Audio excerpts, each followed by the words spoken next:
Oke, uswatun hasanah, uswah hasanah. Sekarang perhatikan, saya berikan ilmu qiraat sebentar.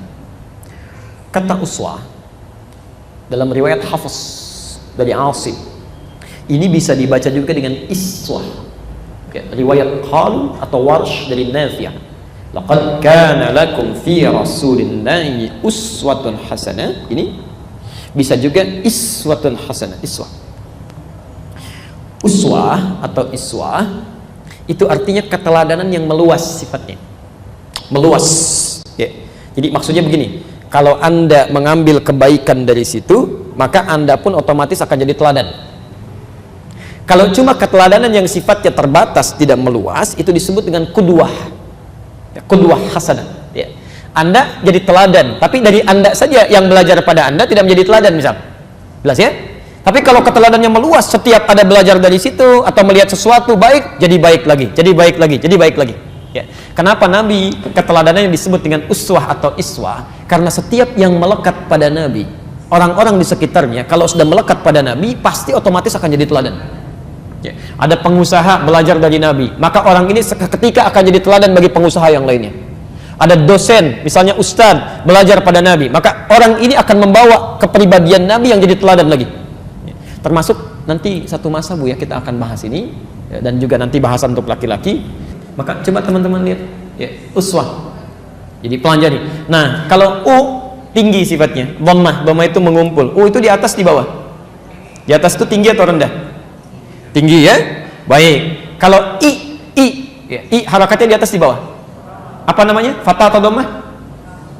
Kasrah ya, bukan fathah, bukan dhammah, kasrah. Kasrah itu sesuatu yang pecah. I pecah. Ya, ini kalau kasrah misalnya kan az-zujaj, kaca pecah, terpecah-pecah kecil, ya, terpencar, ya, rendah kecil. Kenapa bisa dibaca dengan dua riwayat? Nanti kalau usia saya sampai menafsirkan ayat ini, kita akan bahas yang melekat pada Nabi itu. Jangankan yang tinggi-tinggi, yang kecil-kecilnya aja jadi teladan, yang rendahnya aja jadi teladan. Ya. Jangankan sholat sunnahnya yang sampai bengkak kakinya, senyumnya jadi teladan, ya, disapanya jadi teladan. Jadi kalau Anda bisa mengambil keteladanan dari Nabi, belum bisa mengambil yang tingginya, ambil yang kecil-kecilnya. Dengan itu Anda akan mendapatkan hidayah, akan ada bimbingan, ada kenikmatan gitu ya. Ya. Coba cek, mungkin selama ini hidup kita jauh dari tuntunan, padahal semuanya ada. Teman-teman yang berbisnis, Nabi kan sudah berikan tuntunan berbisnis, ada kitab tijarah, kitab bisnis. Pengusaha-pengusaha itu yang mengikuti tuntunan itu, semuanya Masya Allah Bu, ya, berhasil semua.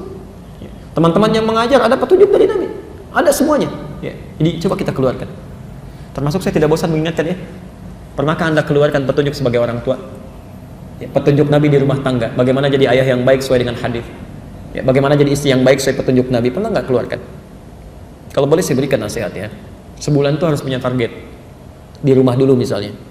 Saya ingin jadi ayah yang baik menurut Quran, menurut Allah dan menurut Nabi. Keluarkan ayat-ayatnya, keluarkan hadisnya. Ibu turunkan, saya ingin jadi ibu yang baik menurut Allah dan Nabi. Keluarkan ayatnya, keluarkan hadisnya, termasuk dengan anak-anak.